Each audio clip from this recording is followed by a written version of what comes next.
Buenas noches a quienes frente a estas flamas nocturnas se apersonan.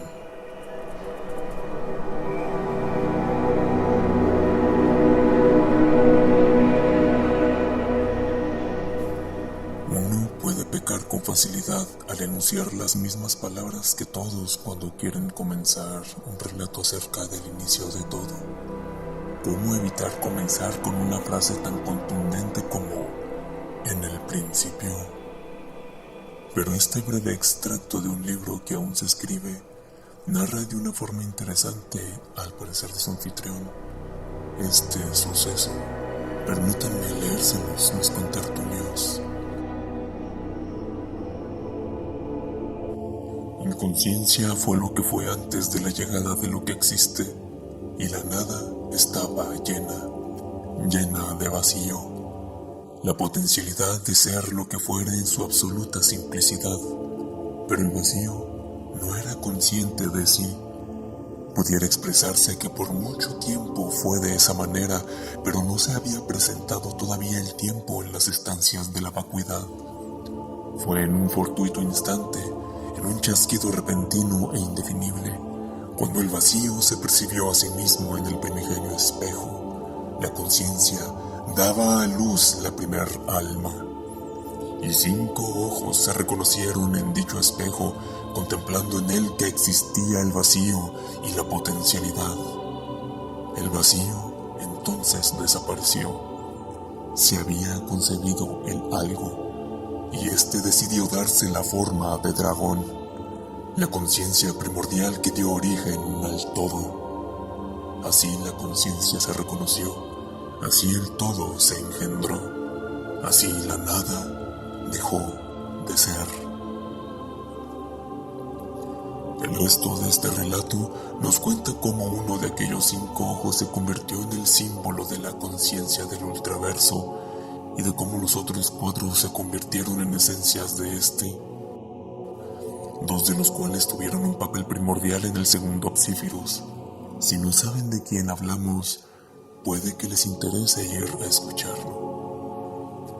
Luego de esta literaria introducción, demos paso a nuestra reunión de esta noche, pero no sin antes advertirles que lo que se diga a continuación bien puede catalogarse como delirios de un loco o palabras de un sabio. Como sea, no pretenden ni revocar ni confirmar nada dicho por científicos, magos o filósofos. Es más bien un simple ejercicio mental que para algunos tal vez significa un despertar de la mente hacia un nuevo modo de ver el universo, y para otros tal vez constituya un simple audio para entretenerse en la hora de la comida, antes de volver a la banalidad de ese trabajo que deben realizar más a fuerza que con ganas, con la meta de irse de vacaciones a Cancún las próximas vacaciones de primavera. Sea como fuere, que estas llamas blancas enmarquen la puerta de acceso para el episodio 22. Conciencia.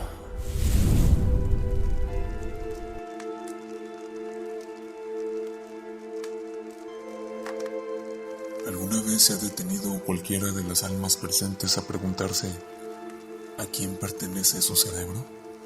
Es decir, ¿quién, qué o dónde se adjudica la propiedad de esa masa de neuronas de 1,5 kilos? Puede uno decir mi brazo o mi pierna, incluso mi cabeza, y encontrar una lógica en tales declaraciones, pero cuando llega el momento de adjudicarse la pertenencia del cerebro, cabe preguntarse si de verdad hay una entidad aparte que le tiene como propiedad, o si el cerebro mismo se concibe como otra entidad virtual, aparte, y se adjudica a tal propiedad ya mencionada tantas veces. Tal y como lo hace aquel que se ve a sí mismo en un espejo y dice mi reflejo, aunque el reflejo haga las mismas declaraciones. En otras palabras, el cerebro dice de sí mismo que se pertenece, porque si nos vamos al ámbito material, obviamente la conciencia, la personalidad, los recuerdos, todo ello está almacenado dentro de este plexo complejo de neuronas, en las marcas electroquímicas. Entonces, ¿qué parte de ese ser es lo que está diciendo ese cerebro soy yo? Siguiendo ese mismo orden de ideas, cuando alguien dice estoy pensando, no dice Mi cerebro está pensando, aunque lo que está llevando a cabo el proceso de pensamiento es el cerebro. Entonces, tú eres la persona, el ente dentro de esa caja craneal que está provocando o está infiriendo la acción de pensar a la materia que es la carne, las neuronas, a que piense. Al decir estoy pensando, a lo que uno se refiere es a que el ser etéreo que está dentro de esa máquina de carne y hueso está infiriendo el pensamiento y este se manifiesta mediante reacciones electroquímicas conocidas en conjunto como el proceso de pensar. Otra posibilidad es que tal vez yo, al decir yo, estoy hablando de un fantasma, un espíritu, un alma si quieren verlo de esa manera, que solamente está dentro de este cascarón, como sugiere la obra maestra de Masamune Shirow, Ghost in the Shell.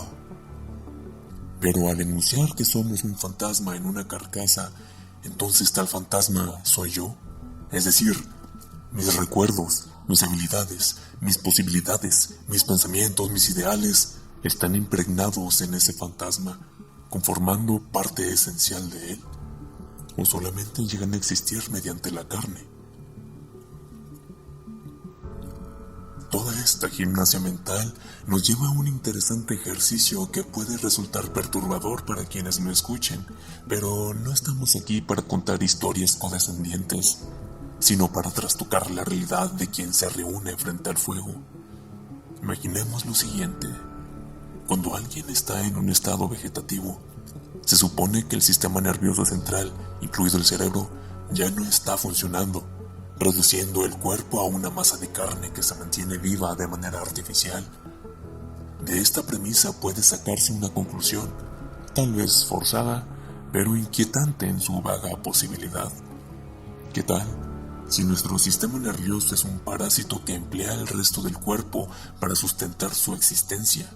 En este caso, nosotros, como seres conscientes generados por dicho sistema, seríamos una especie de parásito que está dentro de un cuerpo, aunque tal vez una simbiosis podría representar mejor la conexión entre el sistema nervioso y corporeidad, lo que convertiría nuestra conciencia en un ente metafísico, amorfo y adimensional que anda divagando atravesando tiempos y espacios hasta que encuentra un lugar donde alojarse, lugar que pudiera ser, vaya, un bebé, o un sistema nervioso en formación, mejor dicho.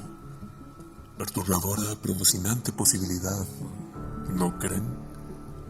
Esta idea juega también con la teoría que dice que la conciencia es una señal y que el cerebro es solo una antena que la capta. Es exactamente de esa manera como esta teoría podría tener validez, porque la conciencia, como onda de radio o señal o como quisieran llamarle, no tiene por qué ser algo benévolo, algo intrínsecamente bueno, simplemente existir y encontrar un lugar que le sustente. La conciencia pareciera ser, pero no es, sino que ella formula la pregunta que se contesta con ser, dejando atrás esta suerte de gimnasia mental, de teorías conspiranoicas y de ideas bizarras. Podríamos aplicar, o más bien tomar el concepto de conciencia y traerlo a nuestra modernidad, al mundo en donde las computadoras nos conectan a través del espacio-tiempo mediante internet, y donde hay satélites en el espacio que ya surcan el cosmos más allá de lo que podríamos imaginar. La conciencia se desenvuelve en los ámbitos donde es capaz de interpretar lo que percibe. En situaciones comunes existe la realidad material, porque es esta de donde recibe los estímulos susceptibles de dicha interpretación.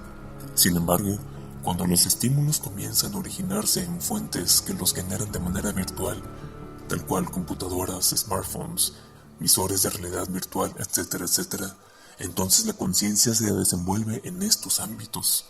Así es, la migración de la conciencia al mundo virtual puede llevarse a cabo progresivamente, de manera que la mayoría de nuestras actividades se lleven a cabo en un mundo simulado, artificial, pero no por eso falso, ya que la realidad es aquello que pasa a través de los filtros de la interpretación. De este modo, iremos migrando eventualmente y de manera definitiva a un mundo donde la conciencia no conoce la materialidad tal cual, sino la virtualidad, existiendo en ese mundo y desarrollándose en ella con completa naturalidad.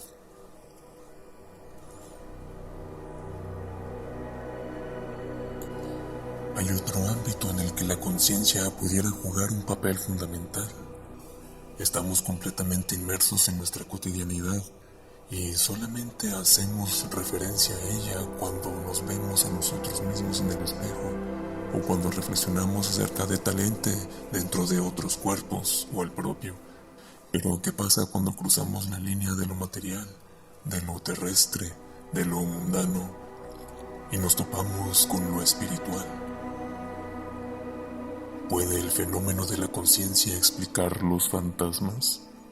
Algunas personas sostienen que estas apariciones o entes son realmente manifestaciones residuales de seres vivos. Pero, entonces, ¿de qué está compuesta dicha aparición residual? ¿Es parte aún de nosotros? ¿Es un fragmento de nuestro ser, una parte del alma, o es una manera en que el cuerpo, o mejor dicho, la conciencia, llega a tener influencia sobre la materialidad y se reproduce a sí misma por medios ontológicos? No con la misma complejidad que un ser consciente tal cual, con todas sus experiencias, pero sí en una versión, entre comillas, light. Tal como si esa aparición fuese la versión más barata y asequible del smartphone de más alta gama y con funciones sofisticadas en grado pretencioso, que sería nuestro cuerpo tal cual está en este instante escuchando este texto sonoro bajo la oscuridad. En otras palabras, la influencia que nuestros átomos tienen en el campo electromagnético puede representarse de manera virtual en otro lugar del tejido espacio-tiempo, pero ese avatar, esa encarnación fantasmagórica, poseería aún una suerte de conciencia rudimentaria, asemejándose conceptualmente a las personas representadas en fotografías o material de video, es decir, estando ahí en toda su aparente complejidad, pero sin ser más que representaciones virtuales que se limitan a repetirse a sí mismas, sin variación alguna, cada vez que aquel que les percibe desee hacerlo, tal y como lo es este audio que es reproducido una y otra vez, sin límite conocido, pero que no cambiará ni en sustancia ni en contenido nunca más.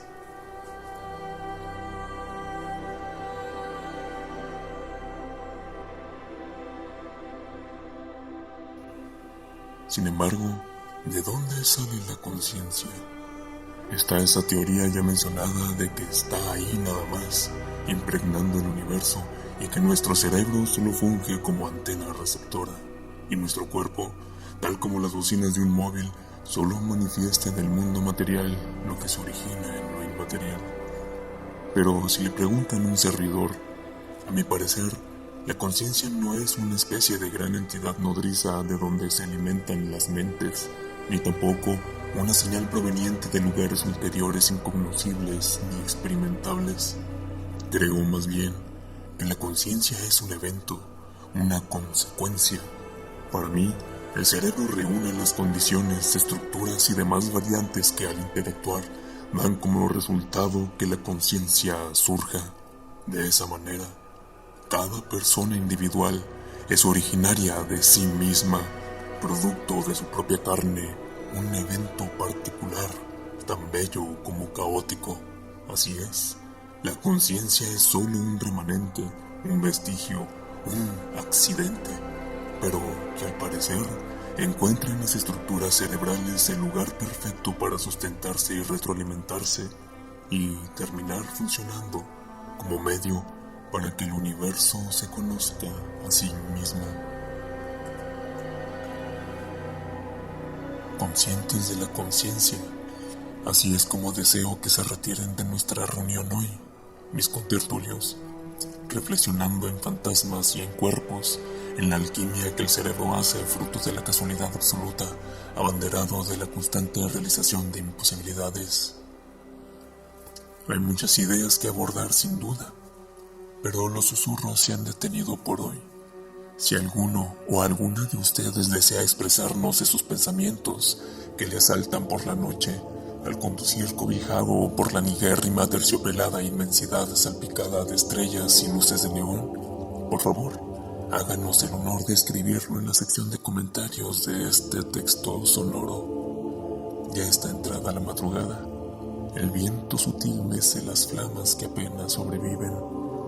Gracias por acompañarnos en nuestra reunión de esta noche. Vuelvan a casa y con cuidado y reflexivos. Apague bien el último a la hoguera o adopte al gato de humo que de ella nazca, y no hagan oídos sordos sin un descuido. En la quietud de la noche y sin su nido, oyen conscientes el susurro de algún fantasma de acero. Nos escuchamos cuando la fogata relumbre de nuevo.